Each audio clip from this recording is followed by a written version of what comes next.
Shri K Ganesh 8-ാം തീയതി കേരളത്തിൽ നിന്നുള്ള ഇടതുപക്ഷ ജനാധിപത്യ മുന്നണിയുടെ എല്ലാ ജനപ്രതിനിധികളും ദില്ലിയിലെത്തി സമരം നടത്തുന്നു. ഇതിനകം തന്നെ ഭരണഘടനയുടെ 131-ാം അനുച്ഛേദ പ്രകാരം സുപ്രീം കോടതിയിൽ റിട്ട് നൽകിയിട്ടുണ്ട്.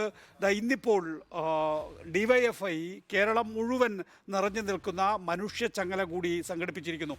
ആളിക്കത്തുകയാണോ കേന്ദ്രവിരുദ്ധ പ്രതിഷേധം?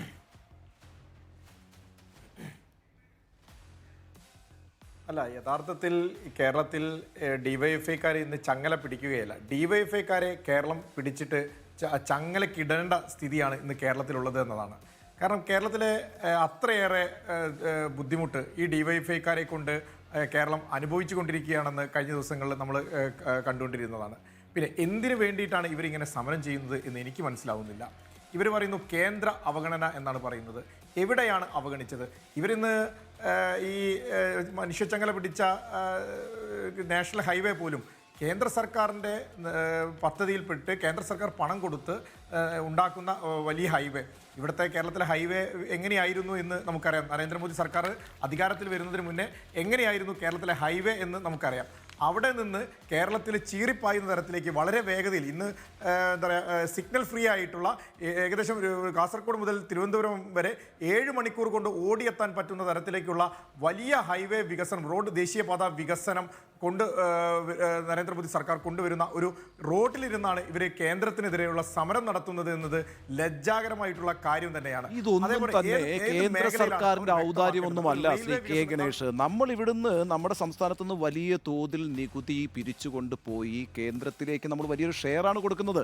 അതിൻ്റെ ഒരു ഓഹരിയാണ് നമുക്ക് തിരിച്ചു തരുന്നത്. സ്വാഭാവികമായിട്ടും അത്തരം പദ്ധതികളൊക്കെ നടപ്പാക്കാനുള്ള ബാധ്യത കേന്ദ്ര സർക്കാരിനുണ്ട്. അപ്പോൾ അതുകൊണ്ട് അതൊരു ഔദാര്യമല്ല. രണ്ടാമത്തെ കാര്യം, ഈ പറയുന്ന ഇന്നിപ്പം ഈ ഇന്ത്യൻ പ്രധാനമന്ത്രി നേരിട്ടുകൊണ്ടിരിക്കുന്ന ഏറ്റവും വലിയ ആക്ഷേപം എന്താണ്? അതിൻ്റെ ഒരു 24 മണിക്കൂർ ആയിട്ടില്ല ആ ആക്ഷേപം പുറത്തേക്ക് വന്നിട്ട്. സംസ്ഥാനങ്ങൾക്ക് നൽകുന്ന വിഹിതം വെട്ടിക്കുറയ്ക്കാൻ വേണ്ടി ശ്രമിച്ച പ്രധാനമന്ത്രിയാണ് നരേന്ദ്രമോദി എന്ന് അദ്ദേഹത്തിൻ്റെ തൊട്ട് താഴെ ജോലി ചെയ്തുകൊണ്ടിരിക്കുന്ന CEO നീതി ആയോഗ് വെളിപ്പെടുത്തിയതിന് ശേഷവും താങ്കൾ പറയുകയാണ് കേരളത്തോട് വളരെ അനുഭാവപൂർണ്ണമായ സമീപനമാണ് കേന്ദ്രത്തിനുള്ളത് എന്ന്. അല്ല, ഞാൻ ഔദാര്യം എന്ന വാക്ക് ഞാൻ ഉപയോഗിച്ചിട്ടില്ല. ഔദാര്യമല്ല എന്ന് എല്ലാവർക്കും അറിയാം. പക്ഷേ ഇവിടെ ഒരു സർക്കാർ, ഇവിടെ മുന്നേയും നരേന്ദ്രമോദി സർക്കാരിന് മുന്നേ ഇവിടെ സർക്കാരുകൾ ഉണ്ടായിരുന്നു. എന്തേ അവർ ഈ സമീപനം സ്വീകരിക്കാതിരുന്നത്? അവർ ഇത്തരം സമീപനങ്ങൾ സ്വീകരിച്ചിട്ടില്ല. അതാണ് ഞാൻ പറഞ്ഞത്. ഇവിടെ ഒരു MLA പോലും ഒരു MP പോലും ഇല്ലാത്തൊരു സംസ്ഥാനത്തോട് വളരെ അനുഭാവപൂർണ്ണമായിട്ടുള്ള സമീപനമാണ്. രാഷ്ട്രീയം നോക്കിയിട്ടല്ല നരേന്ദ്രമോദി സർക്കാർ ഇവിടെ വികസന പ്രവർത്തനങ്ങൾ ഇടപെടുന്നത് എന്നതാണ് ഞാൻ സൂചിപ്പിച്ചത്. അല്ലാതെ ഔദാര്യം കൊടുത്തു എന്ന വാക്ക് ഞങ്ങൾ ഉപയോഗിക്കുന്നില്ല. നേരത്തെ ശ്രീ ഉണ്ണിബാലകൃഷ്ണൻ ചൂണ്ടിക്കാണിച്ചതുപോലെ തന്നെ ഒരു സംശയം മാത്രമാണ്. നമുക്ക് ദേശീയപാത വരുമ്പോൾ മാത്രമാണ് സംസ്ഥാനത്തിൻ്റെ വിഹിതം വേണ്ടി വരുന്നത്. ഇന്ത്യയിലെ 28 സംസ്ഥാനങ്ങൾക്കും അത് വേണ്ടി വരുന്നില്ല. അതെന്തേ? അല്ല, അങ്ങനെയല്ലല്ലോ. ഇവിടെ കഴിഞ്ഞ ദിവസം ഒരു കണക്ക് പുറത്തു വന്നത് ഹരിയാന സർക്കാർ കൊടുത്തിട്ടുണ്ട്, ആന്ധ്രാപ്രദേശ് സർക്കാർ കൊടുത്തതായിട്ട് റിപ്പോർട്ടുകൾ വരുന്നു. അപ്പോൾ കേരളം മാത്രമല്ല, അതും ഞാൻ പറഞ്ഞല്ലോ, കേരളം എന്ന് പറയുന്നത് ഔദാര്യമായിട്ട് കൊടുക്കുന്നതല്ലല്ലോ.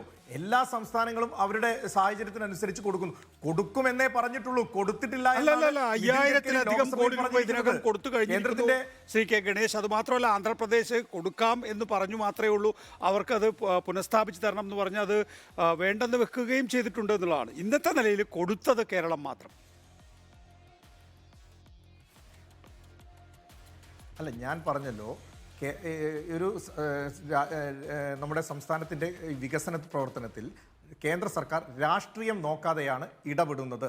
രാഷ്ട്രീയം നോക്കിയിട്ടോ അല്ലെങ്കിൽ ഇവിടെ കേരളം BJP വിരുദ്ധമായിട്ട് വോട്ട് ചെയ്യുന്ന പ്രദേശമാണ്, BJP വിരുദ്ധമായിട്ടുള്ള സർക്കാരുകളാണ്, കേന്ദ്ര സർക്കാരിന് വിരുദ്ധമായിട്ടുള്ള സർക്കാരാണ് കേരളം ഭരിച്ചുകൊണ്ടിരിക്കുന്നത്.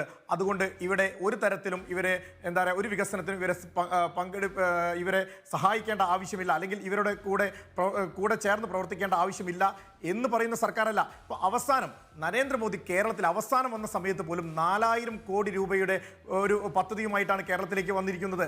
അതൊക്കെ തുടർച്ചയാണ് ശ്രീ കെ ഗണേഷ്. അതൊക്കെ നരേന്ദ്രമോദിയുടെ കാലഘട്ടത്തിൽ മാത്രം തുടങ്ങിയതല്ല. നേരത്തെ തന്നെ നമ്മുടെ ഷിപ്പിങ്ങുമായി ബന്ധപ്പെട്ടിട്ടുള്ള പ്രത്യേകിച്ച് ഈ ഭൂപ്രദേശവുമായി ബന്ധപ്പെട്ട് നമ്മുടെ സാധ്യതകൾ രാജ്യം ഉപയോഗപ്പെടുത്തുകയാണ്. അതൊന്നും ഉപയോഗപ്പെടുത്തില്ല എന്നൊന്നും ആരും പരാതിയായി പോലും പറഞ്ഞിട്ടില്ലല്ലോ. അങ്ങ് ദയവായി തുടരുക. ഒരിക്കൽ കൂടി. You are watching Reporter Evening Show.